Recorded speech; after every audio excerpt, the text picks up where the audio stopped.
Gyandeep,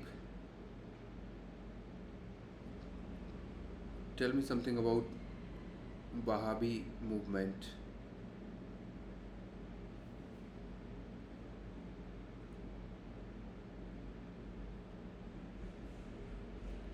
Am I audible or not, Gyandeep?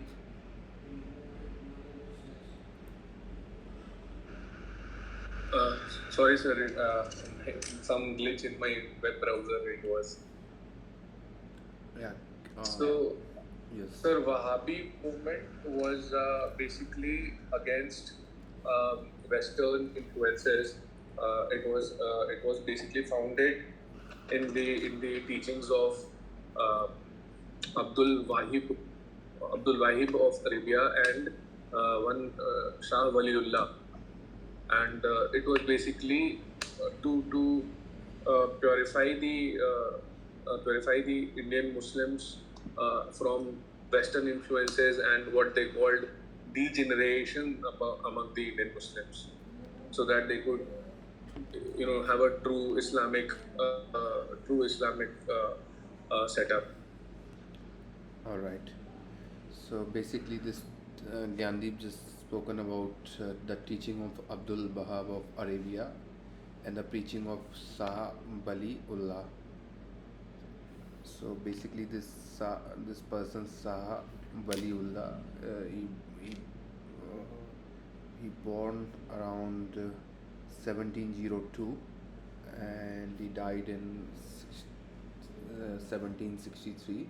So these were the key proponent who inspired this Wahhabi movement, and basically it was a revivalist response to Western influence. So those people who were there in that particular region, they were under the Western influence, and this wanted to revive uh, the teaching of Islam, and therefore they brought this movement. So just to do away from the Western influence, and they called for a return to the true spirit of Islam. So the first point is that they wanted to people not to come under the influence of West, and also to come back to the true spirit of Islam. The teaching of Baliullah were further popularized by Shah Abdul Aziz and Sayyid Ahmad Barelvi. So we have these Barelvis, right, who also give them a political perspective, and un-Islamic practices that had crept into Muslim society for that were there for a very long time. They wanted them to eliminate it, and this movement is mainly based in the Punjab region. So the question can be asked that in what particular region the movement was mainly based. So it is mainly based in Punjab. All right. What about Aligarh movement? So I'm explaining all these things and I'm discussing, and then I'm going to ask. Uh, so you need to answer it. So listen it carefully. Then Syed Ahmad Khan, he started the Aligarh movement. So if somebody is asking about Aligarh movement, who started Aligarh movement? So it was Sir Syed Ahmad Khan who started Aligarh movement, and he wanted to remove the bitter enmity between Muslim and British government. So the main idea was to remove the any enmity between Muslims and British government. Also, he wanted a proper interpretation of Islam and modern education for Muslim.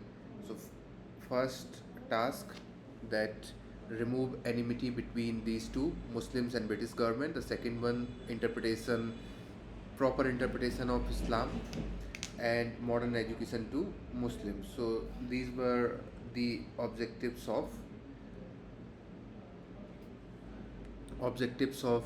this particular movement.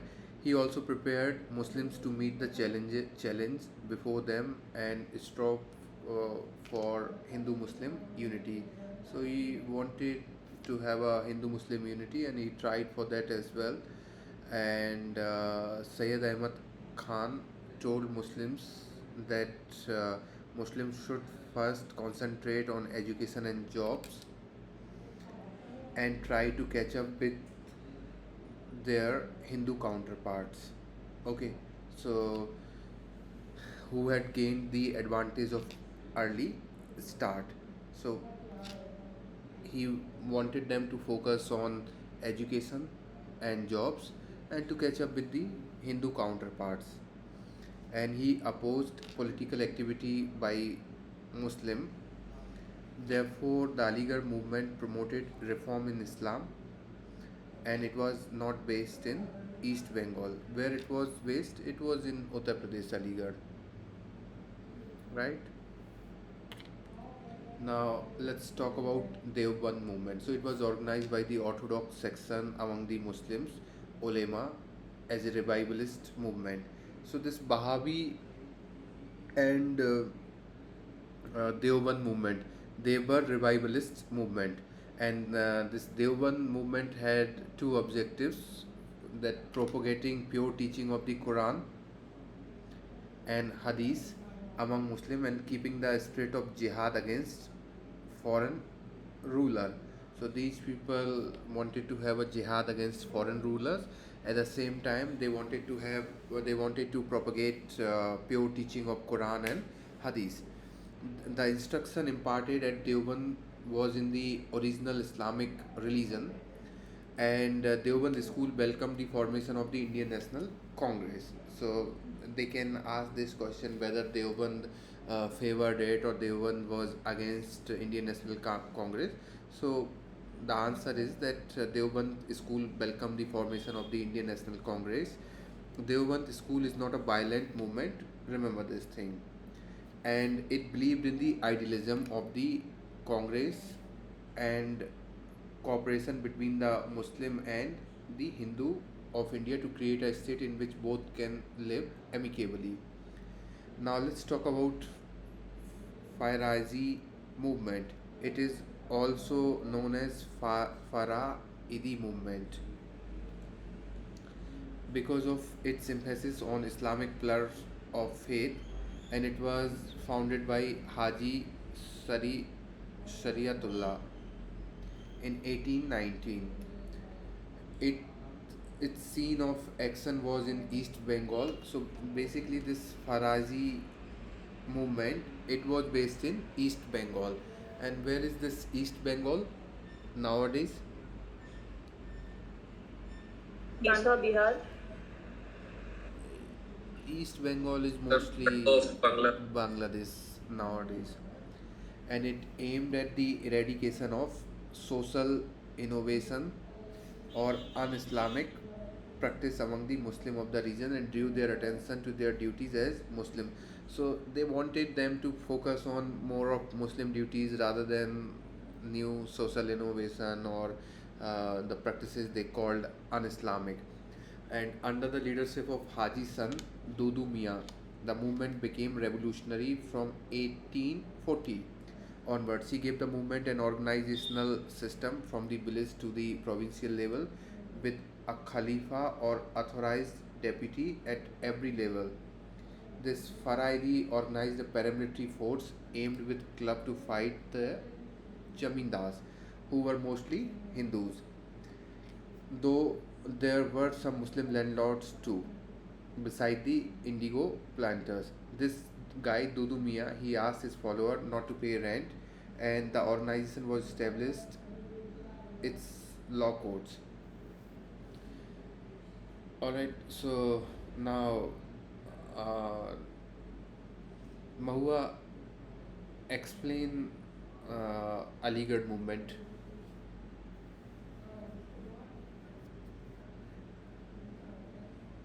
Whatever I have told you, the key objectives or the key points about Aligarh movement. Can you do it, Mahua?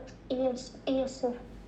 Okay. So the movement was started by Sir Syed Ahmad Khan. He wanted to remove the enmity between Muslims and British government. Then he wanted proper interpretation of Islam, and modern education for Muslims. Uh, then he also said that the Muslims need to concentrate on education and for jobs. Um, so it was Okay, so he wanted them to stay away from political things and focus on jobs and uh, education. That's one point. Second thing, proper wanted to remove the enmity between the British and Muslims. This is second point, and third point is that he was uh, focusing Hindu Muslim unity also, right? So basically, first thing, the first point, enmity, remove enmity between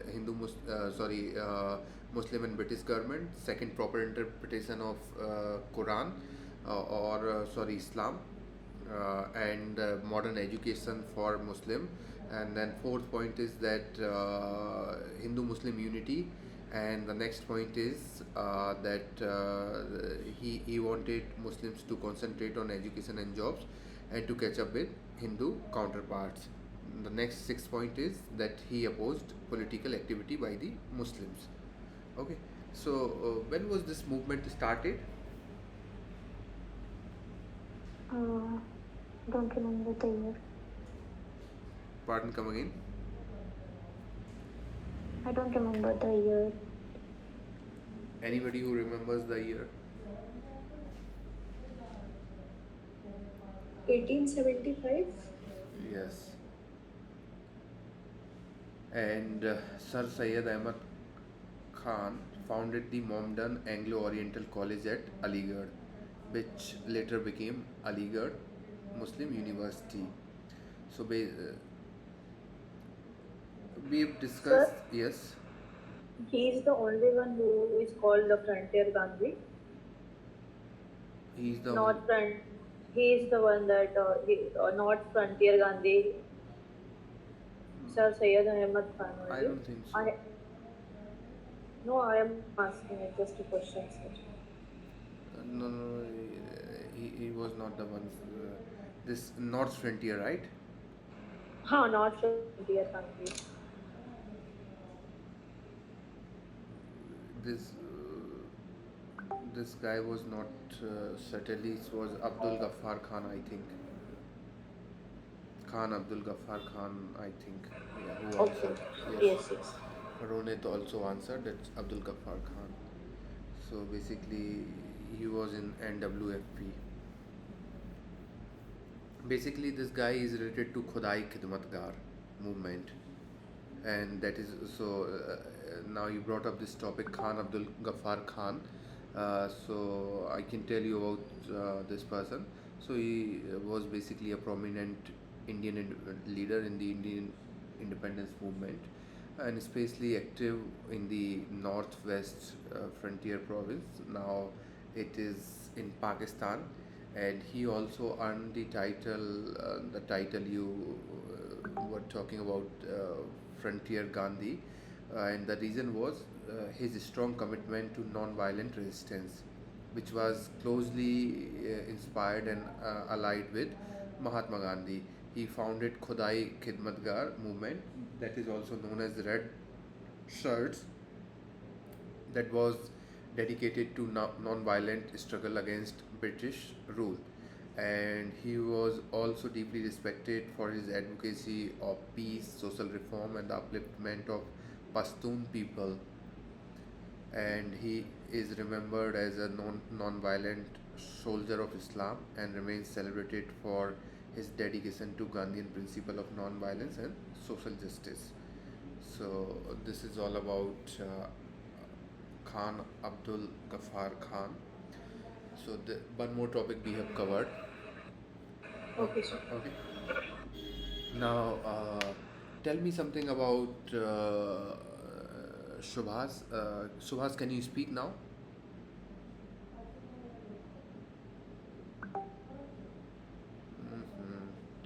Okay. Ekta, can you speak? Yes, sir. So, tell me something about the Deoband movement. I have already discussed, so you need to tell me all those things that I have discussed. Yes, sir. So it was an Islamic revivalist movement. It was contrary to the ideas of the Aligarh movement, Sir Syed Ahmad Khan. Hmm. Um, the um, the movement mainly focused on Muslims to support religious and political activities. Hmm. Uh, the two people whom I remember are Hadiths and Quran, the Muslim. Yeah, he wanted to learn Muslim or properly Hadith and Quran. Yes, sir. Mm. And they were also in favor of INC formation. The DO1 schools, they were in favor of INC formation. Mm.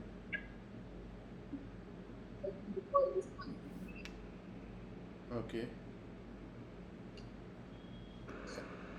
Anything else do you know about it? Sir, I know the formation here, it is 1866. Okay, 1866. And who were the founders? Sir, I don't know the names. I cannot recall. Anybody else who knows the name?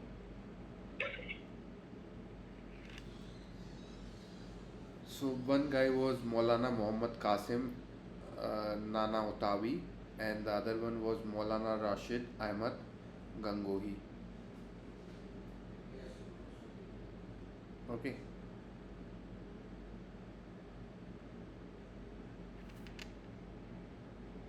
Maulana Rashid Ahmad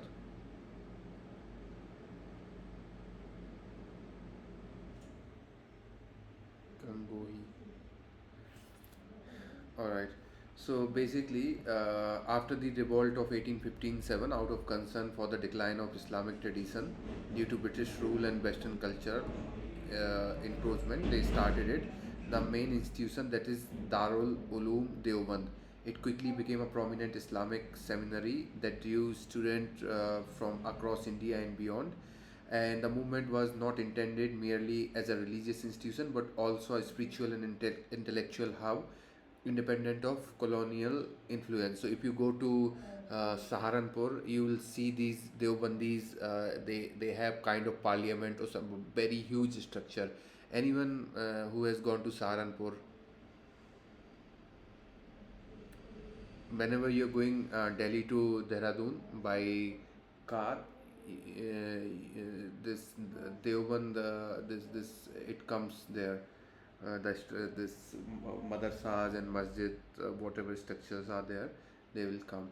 So if we talk about core beliefs and practices, so Deoband movement emphasized strict adherence to Orthodox Sunni Islam and particularly the Hanafi school of jurisprudence. So I'm telling you again that Orthodox Sunni Islam and Hanafi school of jurisprudence. See, these things are not there in this what this solution. Okay, so I'm telling you few additional things so that your this topic is over. I don't know when you will be reading these things, but your topic will be over. And if we talk about key features, so first one is strict Sharia compliance, adhering to Islamic law in all aspect of life. Second thing, rejection of bid'ah. Bid'ah means innovation. So they were advocating a return to the early Islamic practice and resisting un-Islamic customs. Then emphasis on Tawhid.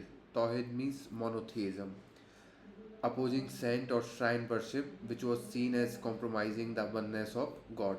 Revivalist and educational priorities, promoting religious education, particularly through madrasas based on Deoband model.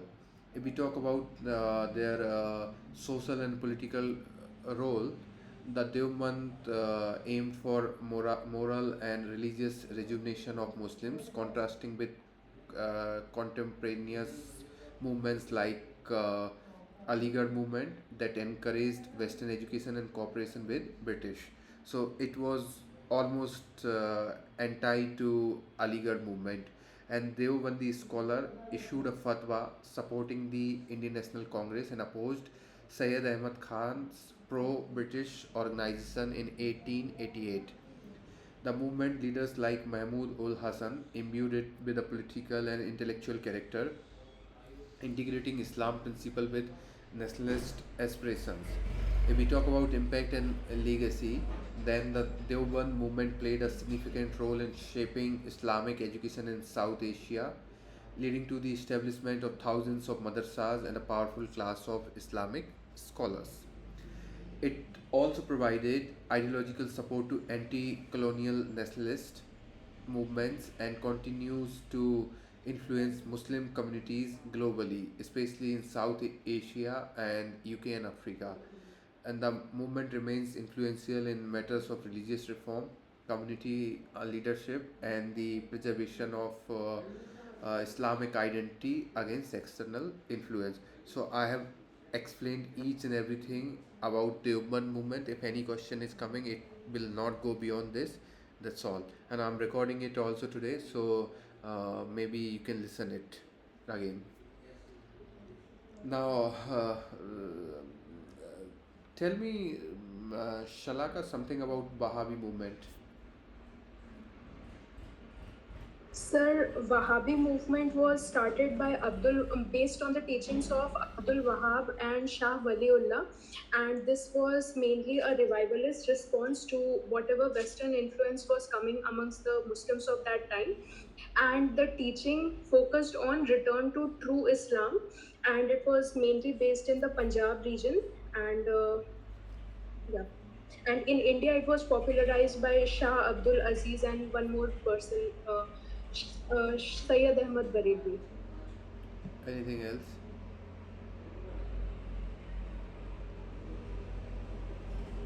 Yes. So these Barelvis, who there is a school of Islam like Barelvis. So, do you think it's the same or a different?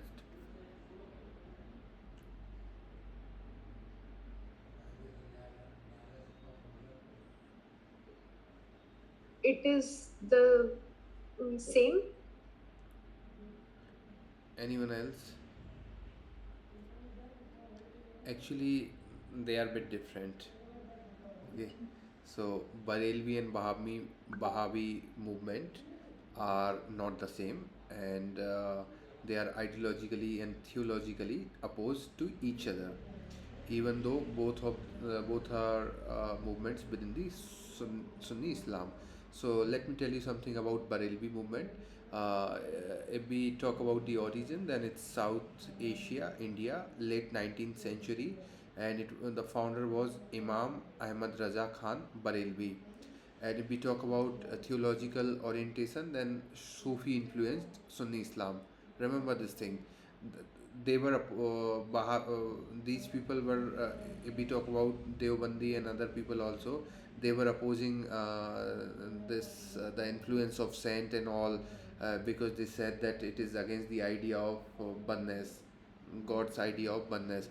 But Barelvi movement was influenced. It's a Sufi influenced Sunni Islam, and if we talk about school of jurisprudence,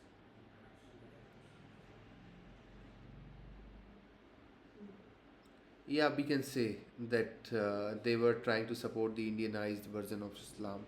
And then if we talk about school of jurisprudence, then it's a Hanafi.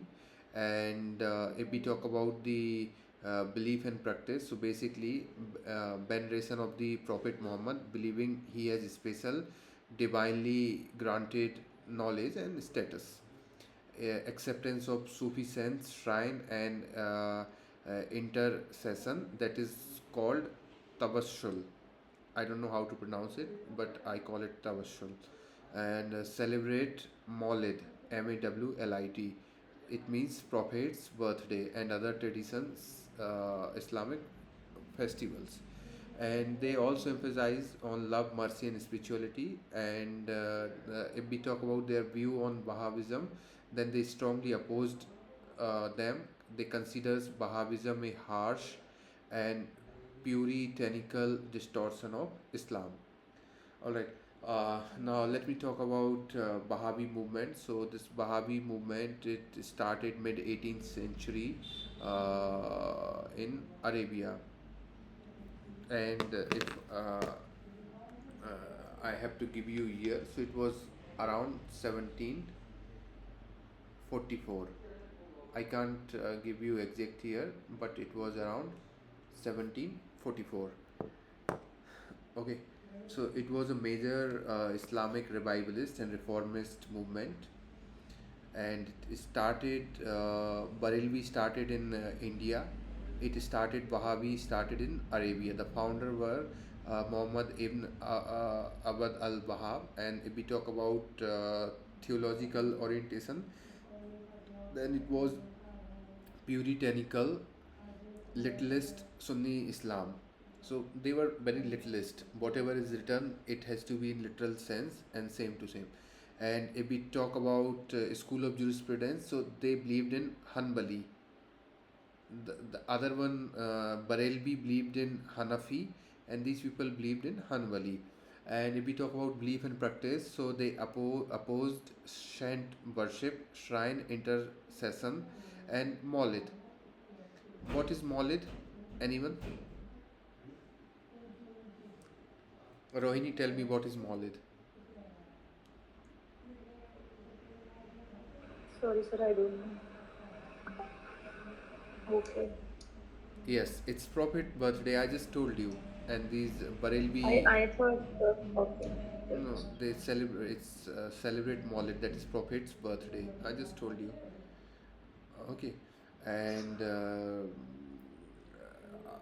so and the Barelvis supported Maulid, but these people, Wahhabi, they didn't support it, and viewing them as innovation. Innovation means bidha, or even shirk, shirk, that is polytheism.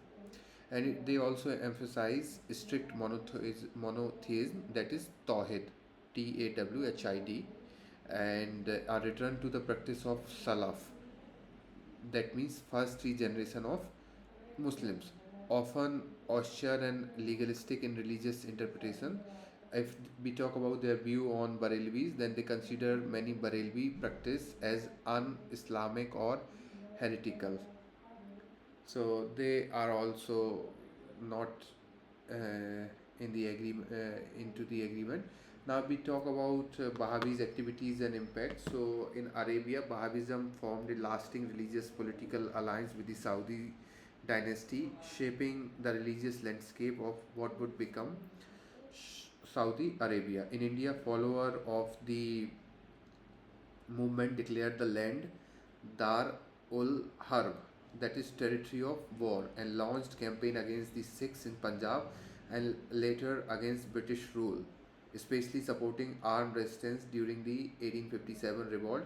The movement sought to unify Muslim and cleanse Muslim society from practices it saw as corrupt, inspired by early Islamic models. If we talk about historical legacy, then today Wahhabism continues to be influential in Saudi Arabia and certain parts of Muslim world as a conservative religious force. In India, the movement went after suppression by British in late 19th century, but its ideas influenced later reformist and revivalist trends among Muslims. Okay, so anything else do you want to know? I have told you each and everything.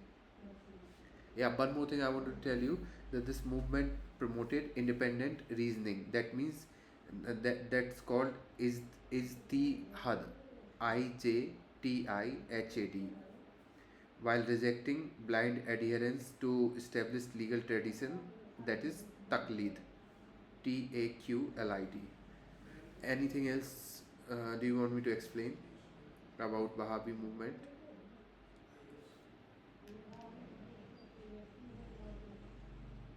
Now let's talk about Ahmadiyya movement. So this Ahmadiyya forms a sect of Islam that has origin in India. It was founded by Mirza Ghulam Ahmad in 1889. Who is the founder of Ahmadiyya movement, Rohini? Mirza Ghulam. Mirza Ghulam. It was based on liberal principles. It described itself as the standard bearer of the Mohammedan Renaissance, and it based itself like the Brahmo Samaj on the principle of universal religion of all humanity, opposing jihad, uh, that means war against non-Muslims. Jihad means war against non-Muslims. The movement spread Western liberal education among the Indian Muslim. The Ahmadiyya community is the only Islamic sect to believe that the Masiha had come in the person of Mirza Ghulam Ahmad to end religious wars and bloodshed and to reinstate morality, peace, and justice. They believed in separating mosque from the state as well as in human rights and tolerance. However, the Ahmadiyya movement, like Baha'ism, that flourished in West Asian countries, suffered from mysticism. So, do you know most of those are Orthodox Muslim? They don't consider these Ahmadiyyas Muslims, right?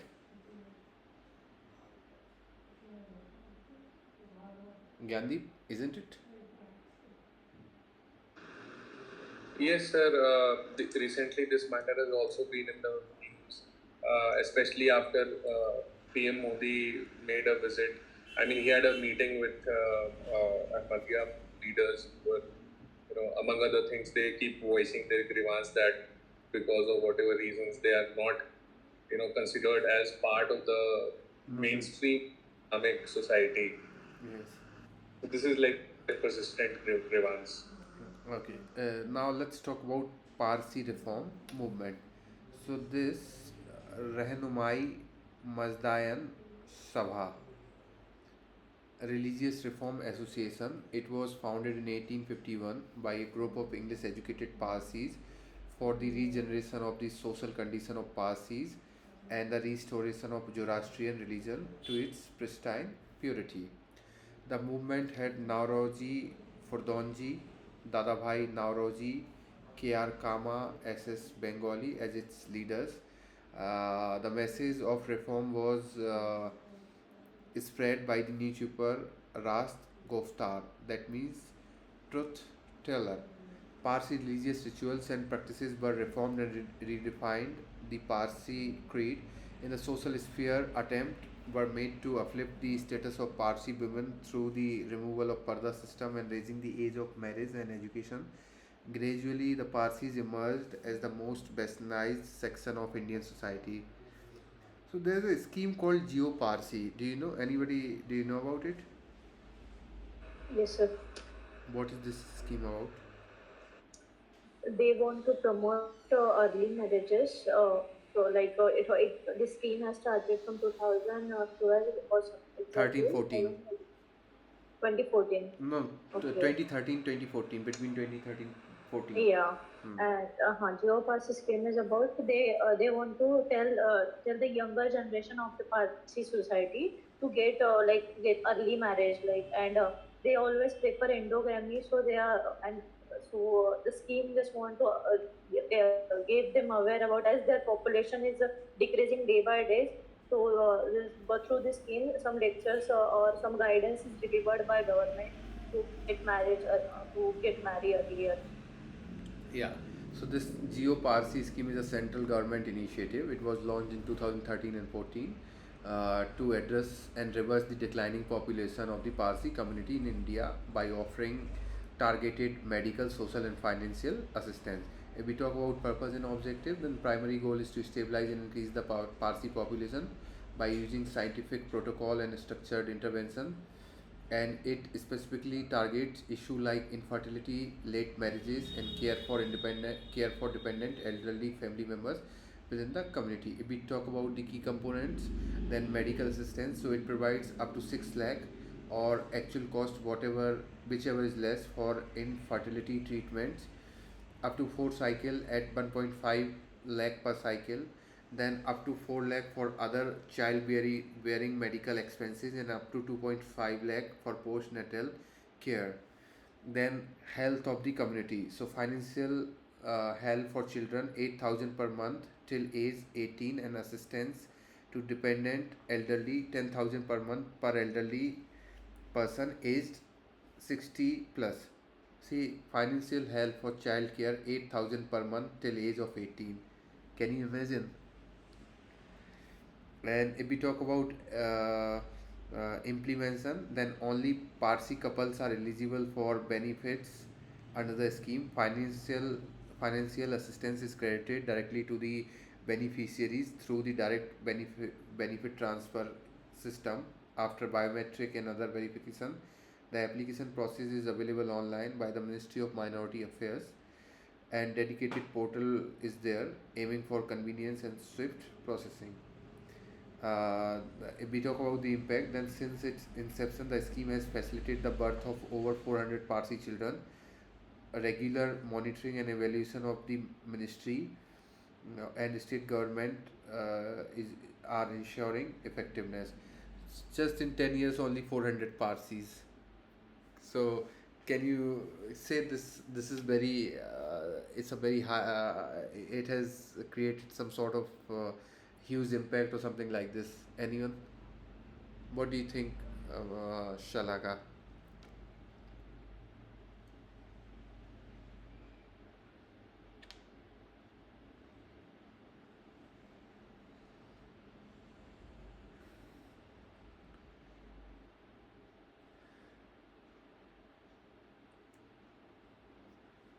Okay, now let's talk about Artemis Accord. Am I audible or not?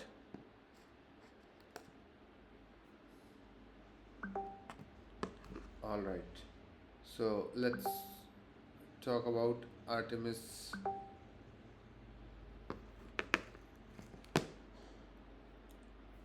The Artemis Accord were initially announced by NASA and the Department of State in 2020, and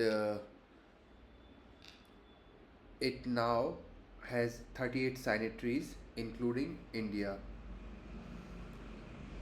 and notably refers to the Artemis 1 mission by NASA, which set a new space flight record by traveling over 2.3 million kilometers on a path around the moon before safely returning to Earth in December 2022.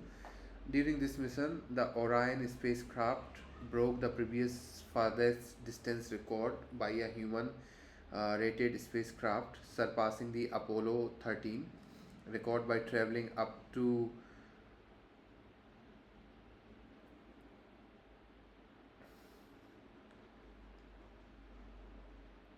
around 4 lakh 32,210 kilometers from Earth.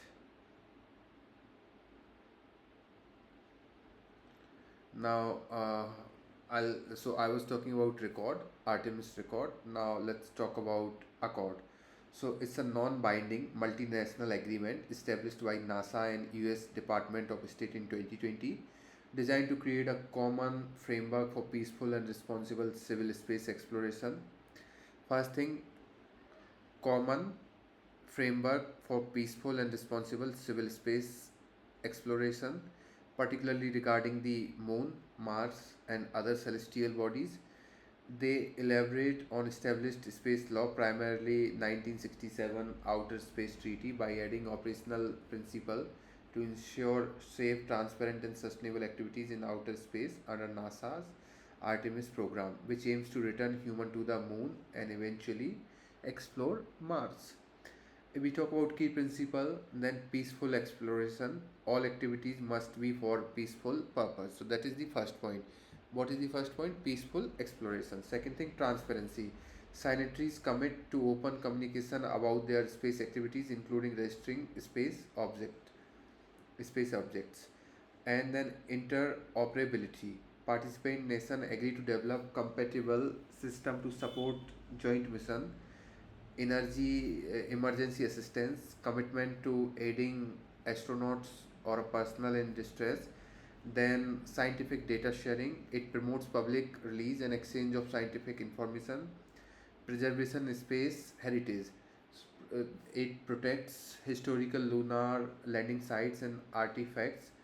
Responsible resources utilization, the confliction of activities, that means it prevents harmful interference in space operation.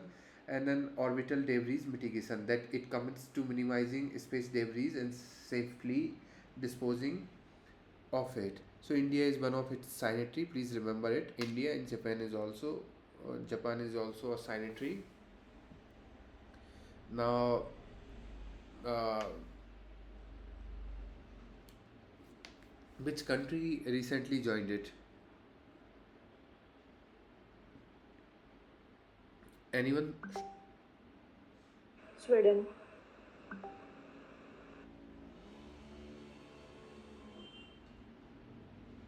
How many members total? 38.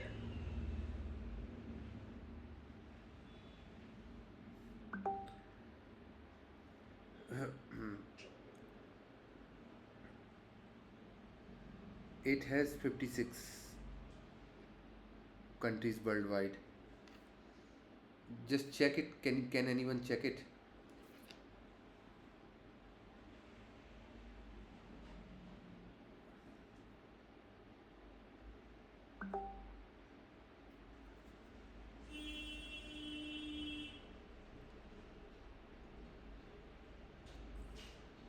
So it is saying that India became the 27th country to sign this accord, but Gandhi is saying 56 countries, and I'm also saying 56 countries. So we need to. Which country is the recent?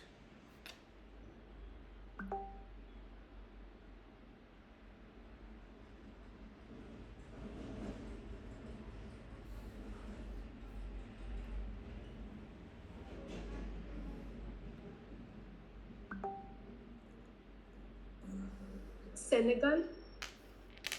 Okay, so Senegal is 56th, I think.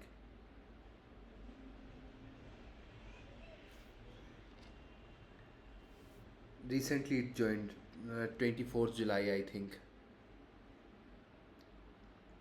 And how many countries from Asia are there?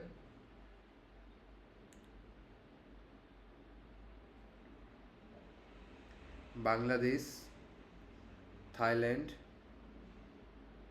and then we have India and Saudi Arabia, Singapore, Bahrain, Israel, South Korea, UAE, and Japan. All right. So it has Australia is also participant. So there are 56 countries as of now who signed the Artemis Accord. Okay.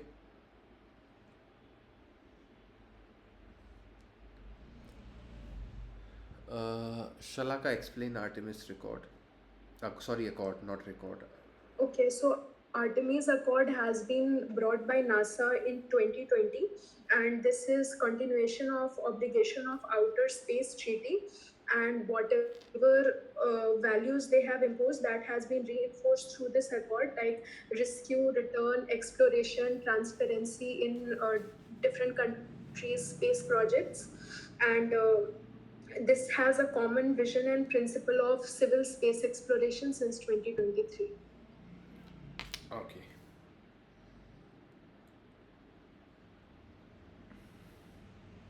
Now let's move to something else. Now we'll talk about maybe Warren Hastings, Cornwallis, and William Bentinck. So let's start with William Bentinck, or maybe not William Bentinck. Let's start with Warren Hastings. So Warren Hastings, we'll talk about Warren Hastings, and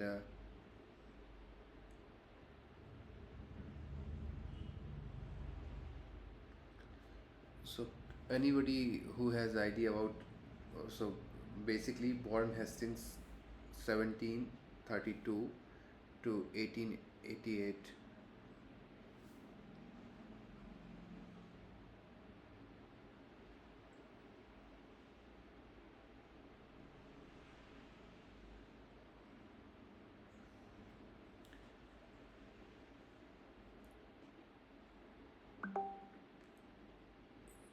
Yes, so Warren Hastings in India was the first Governor General of Bengal from 1773 to 1785.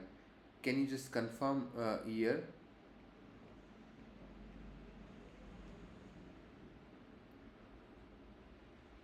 It's 1772 or 1773.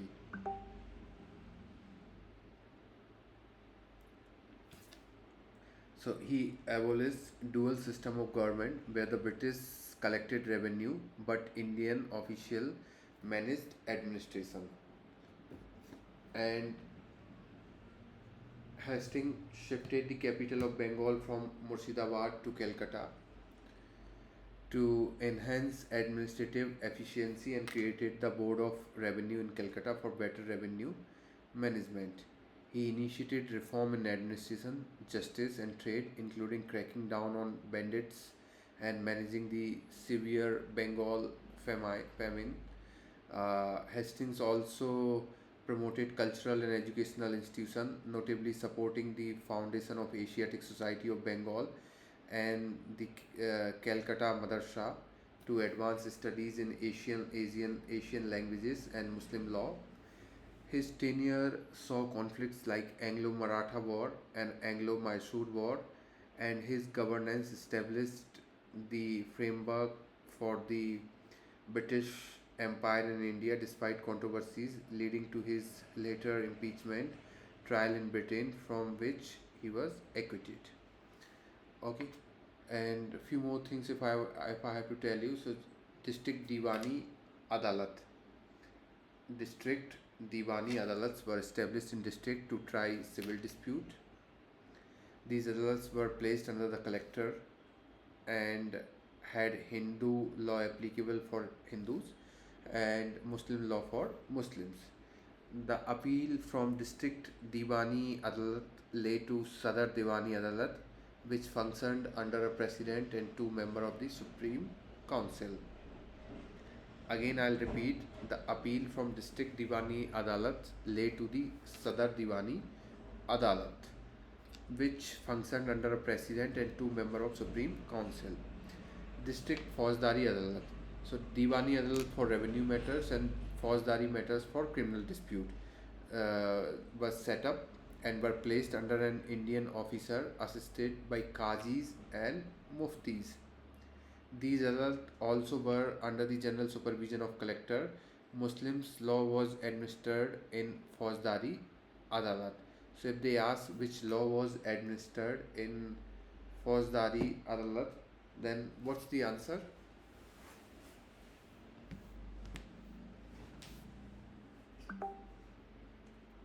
It's Muslim law. Okay. The approval for capital punishment or for acquisition of property lay to the Sadar Nizamat Adalat at Murshidabad, which was headed by a deputy Nizam, an Indian Muslim, assisted by Chief Qazi and Chief Mufti. And under the Regulating Act of 1773, a Muslim court was established at Calcutta, which was competent to try all British subjects within Calcutta and subordinate factories, including Indians and Europeans. It had original and appellate jurisdiction. Often the jurisdiction of the Supreme Court clashed with that of the other courts. Alright, so Mahua, tell me something about Warren Hastings and the reform made under his Governor Generalship. It was first Governor General of Bengal in 1772, and he established this Diwani Adalats where it was placed under collector, and Hindu's laws were applicable for Hindu and Muslim laws were applicable for Muslims. Under Diwani Adalats, we had Sadat Diwani Adalat, which was under a president and two members. And for criminal disputes, he established Faujdari Adalats, which were placed under Indian officer and who was assisted by Muftis and Qadis. And this was administered by Muslim laws. Okay. And So he also established, yes. yeah. So he was first Governor General of Bengal or India. So he was Governor General of. That's what I want to know. He was first Governor General of Bengal or India.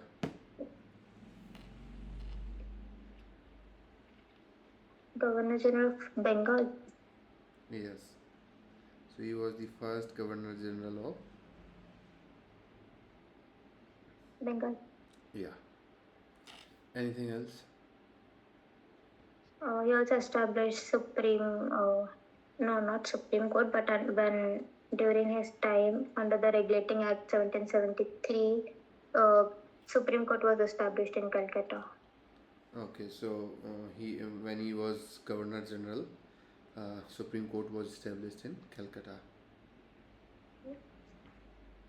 Okay. Now let's talk about Lord Cornwallis.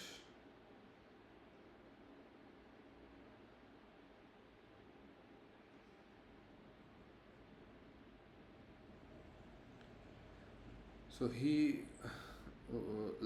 was no, not required. Lord, you can write just Cornwallis. So his name was Charles Cornwallis, and he was appointed as Governor General of Bengal, Fort William, and Commander in Chief of British India in 1786, and he served in this role until 1793, and then again briefly in 1805 before his death. He is most noted for laying the foundation of British rule. Yes, Gandhi. So I just had one question, actually one doubt. So under reforms under Cornwallis, I'm reading from the PDF. So it said in the first point, the district Fauzdari courts were abolished and instead circuit courts were established at these four places: Calcutta, Dhaka, this Patna, Murshidabad. These circuit courts had European judges and were to act as court of appeal for both civil and criminal cases. So I just, sir, if these circuit courts are hearing appeals for criminal cases, then I mean, if he had abolished district Fauzdari court, then in which court then we had original jurisdiction at that time for criminal cases? So you want to ask, so this district Fauzdari court, then I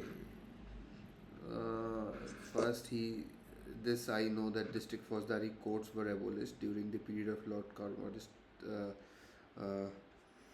This I definitely know.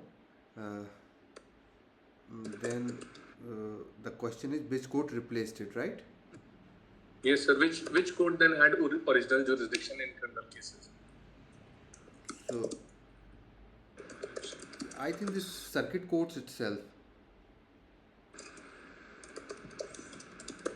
So you're saying circuit courts like we have LPA matters today in certain areas or which we call division appeal.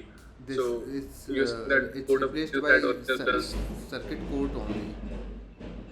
European judges were to act as a court of appeal for both civil and criminal cases. So I get your point that I mean the who had the original jurisdiction, right? You're right. I just asked this from AI. It is actually saying the same thing that you're saying. Original jurisdiction in criminal cases now rested with the circuit courts. No local district criminal courts anymore. So maybe it can be like a possibly a high court where right now there are in some matter that we can go to single bench of high court, and for the same matter we can appeal in high court itself to division bench. So possibly that kind of setup. I have no idea, not much idea. Whatever I know, I Could be, sir. Yeah. yeah.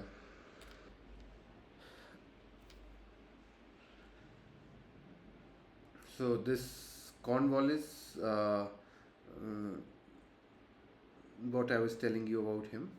Yeah, so he's most noted for the laying the foundation of British rule in India, and through significant administrative, judicial, and revenue reform.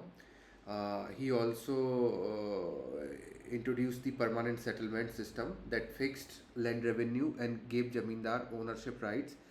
Cornwallis was also established the Cornwallis Code that brought reform to civil service, judiciary, and policing, aimed at reducing corruption and creating a disciplined administration. Furthermore, he played a key role in British military campaign such as the Third Anglo-Mysore War against the Tipu Sultan. His governance reform had a lasting impact on the British administration in India until the end of British era. Now, already Gandhi, you have told that this district Faujdari courts were abolished, and instead circuit courts were established at Calcutta, Dhaka, Murshidabad, and Patna. Then this Southern Nizamat Adalat was shifted to Calcutta, and it was put under the Governor General and member of Supreme Council assisted by Chief Qazi and Chief Mufti. District Diwani Adalat was now designated as district, city, or Jilla court and placed under a district judge. The collector was now responsible for the revenue administration with no magisterial functions. So this question can be asked. They can ask about collector that under whose governor generalship or under what reform, who brought the reform where the collector was devoid of magisterial power. So the answer is Cornwallis. Then a gradation of civil code was established for both Hindu and Muslim. So Munsif court under Indian officer.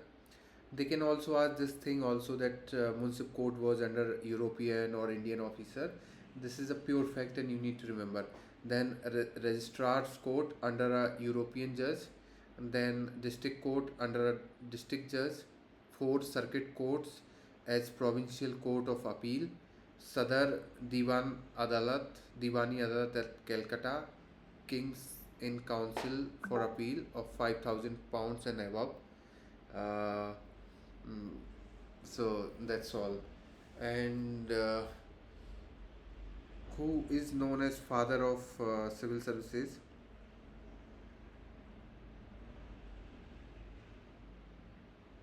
Cornwallis.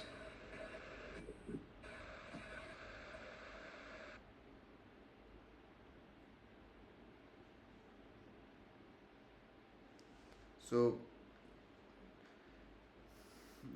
Charles Cornwallis is known as father of civil services in India, and while Warren Hastings laid the foundation of these civil services, it was Cornwallis who reformed, modernized, and rationalized it.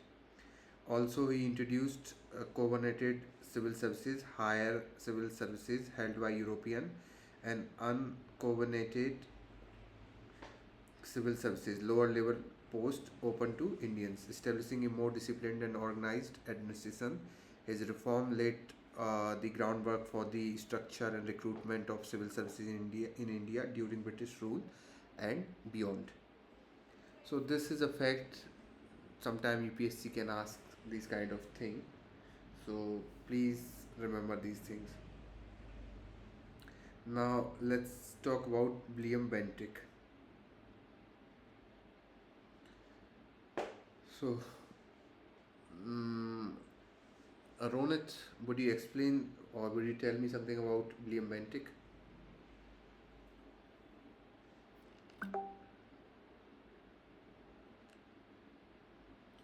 First Governor General of India.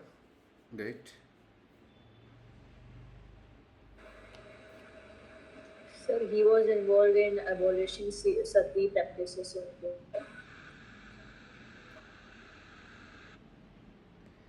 Basically, Lord William Bentinck, he became the Governor General of India in 1828 and he served till 1835. Known for his pioneering social, educational, and administrative reforms, he is famously credited for the abolition of practice of sati through regulation. What regulation was this? 17 of 1929. Sorry, 1829.